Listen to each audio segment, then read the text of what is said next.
Hey friends, Ash here with Gents. Hope you're doing really well. Time for another viewer's choice video. In case you're unaware of what this is, I've got a post up on the community tab of my YouTube channel where you guys can leave suggestions for lists and videos and stuff like that. My wife has gone through and selected some, printed them out, chopped them up, and put them into the box of truth here.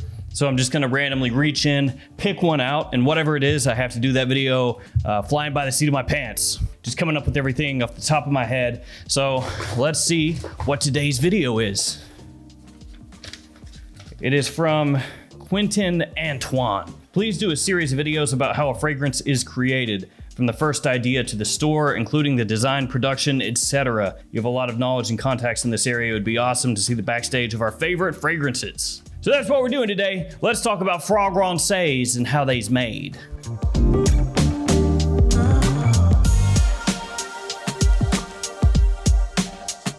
All right, where to start? So we're gonna take a look at this from the viewpoint of a standard house, fragrance house. Obviously, it's gonna be different if it's an independent brand where it is an owner slash perfumer.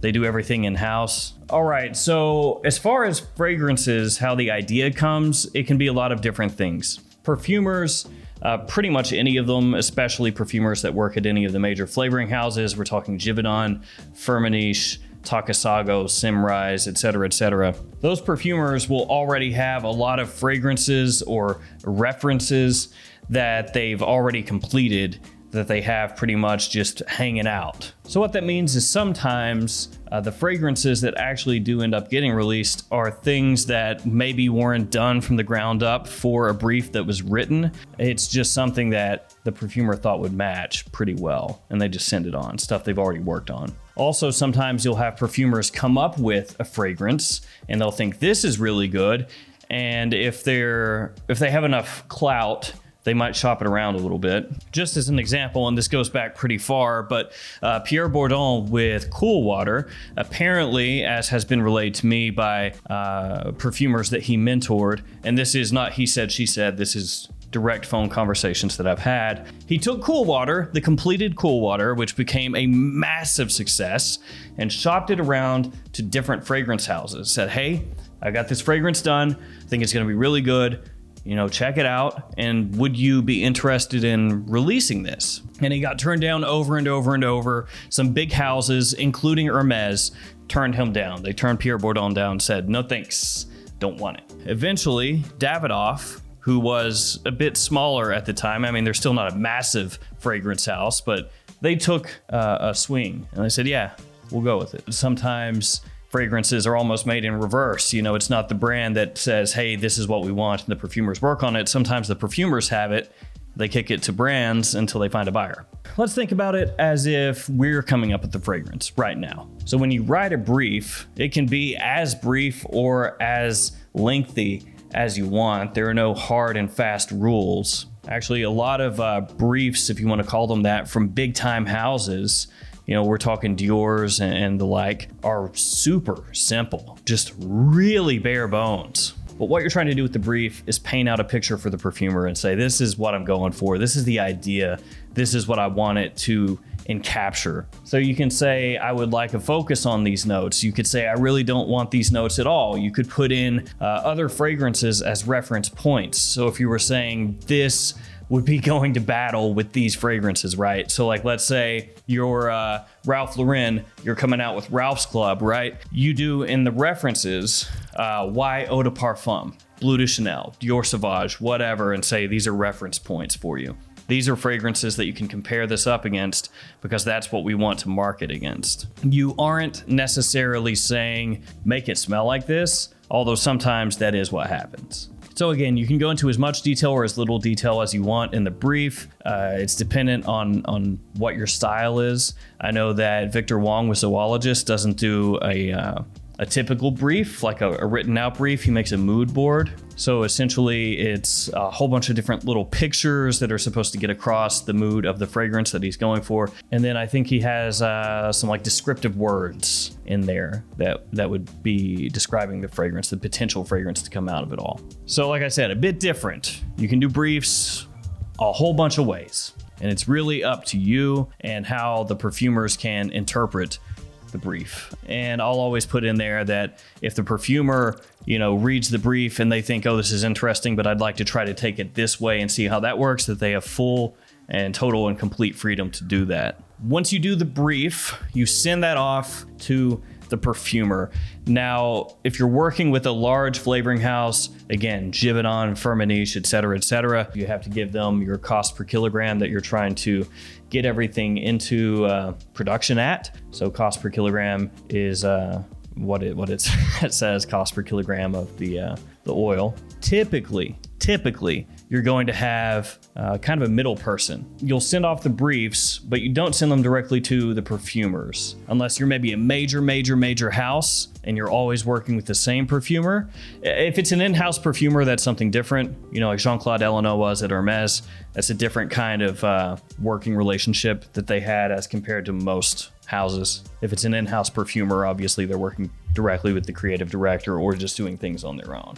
So anyway, there will be a middle person and you'll send your briefs to them and then they will send those to the perfumers. So what ends up happening is you have that middle person who acts as a contact. And the only way that you'll talk to the perfumer is if it's really necessary to push the project forward. If there's something getting lost in translation, something that's not coming through and you need to speak to the perfumer, then you could request that and have it done. But typically the way that they like to work is the perfumers do their thing. You talk with the salesperson, essentially is who it is, and then they communicate for you with the perfumers. Typically, each flavoring house is going to assign the briefs out to at least a few different perfumers who are going to bid for that fragrance. So what that means is you're going to get submissions in and you're going to get multiples. So you do a brief. Let's say you do just a blue fragrance brief. We'll just keep it simple. Blue fragrance number 1.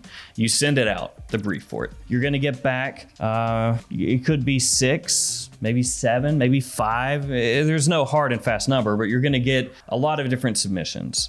They're going to come in little bottles that look like this, right? And then it's going to have the date that it was made. So you're going to get those in and then you'll be able to sample the submissions, wear them and see how they work. See if you want modifications done on them. Maybe they're perfect. Maybe you don't want a modification at all. You think it's not good. It doesn't work with what you're wanting to do. You do have to keep in mind when you get these in that they haven't macerated yet. And I know that doesn't sound like it would make a big difference, but it does. When you spray on a fragrance, one day after it's been compounded in the lab, it's not going to smell right. It's not as smooth, not as defined. It's going to be a little bit rougher around the edges, have more of an alcoholic blast in the opening. It's not the greatest way to evaluate a scent. So once you get those in and you can check them out, see how they work, then you would work with the flavoring house in order to get modifications done on the fragrances. Let's say you want the top changed, you want the base changed, you maybe don't like something in the fragrance that you want smoothed out, whatever. You can ask for anything and you can send that off. They'll do the modifications, work them back up, send them back out to you, and you just keep going back and forth, essentially working with the perfumers until you get the fragrance how you want it. So that's how that works. It's really a lot of trial and error communication. And now as far as the design goes, like boxes, bottles, things like that, you are kind of limited if you're doing stock bottles. So what a stock bottle means is the bottle is already produced, it's mass produced, it is not done specifically for your company, for your brand. So that means you may be able to find other people using that bottle. It's possible. I've used this example before, but Olfactive Studio, their old bottle design, it was being used by Zara as well. And they didn't like that, so they had to pony up some cash. They actually did an Indiegogo campaign and they had a custom bottle mold made. So if you want something that's specific to you, you have to have a custom bottle mold done. So one thing that you'll actually see, you may not notice it because a lot of these companies will go to a little bit of a length to disguise stock bottles. They'll make them look better, which I think is good. They'll put like different paint on it or something like that, a different design with stickers and all this other stuff. And then you don't really pay attention to the bottle itself. But then sometimes you'll see a very similar shape used somewhere else and you'll be like, oh, I thought that was this bottle over here from this company. And it's just a stock bottle.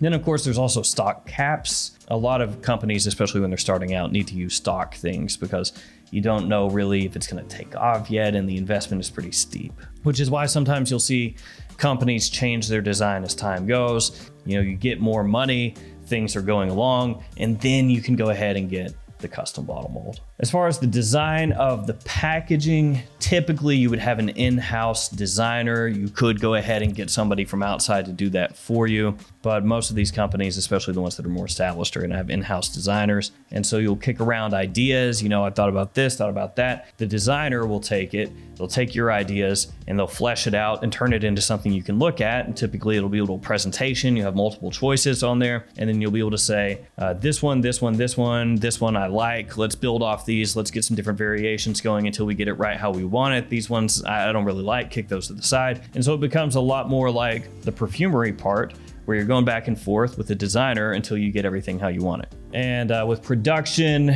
especially now, it's a little bit harder because there's supply chain kinks and issues. Things are taking a long time to work through logistically. So just as an example, I'm filming this right now, very beginning of May. And the fragrances, my 2 new fragrances, we've already ordered those. We've already finalized the formulation with Firmenich, and yet those still probably won't be here until heading into late 3rd quarter, maybe early 4th, just because of how long it's taking things to get in. So once you get everything situated, you have your design done, you have your, you know, bottle design, box design, fragrances ordered, it's still gonna take you a number of months to actually get those in. And that's also something that I think has been screwing up some of these fragrances like La Nuit de L'Homme Bleu Electrique. Obviously, a lot of people were buying that up. It was very popular, and now in the US, you know, you haven't been able to find it for months. And people have been saying it's discontinued, it's not discontinued, it's discontinued, it's not discontinued.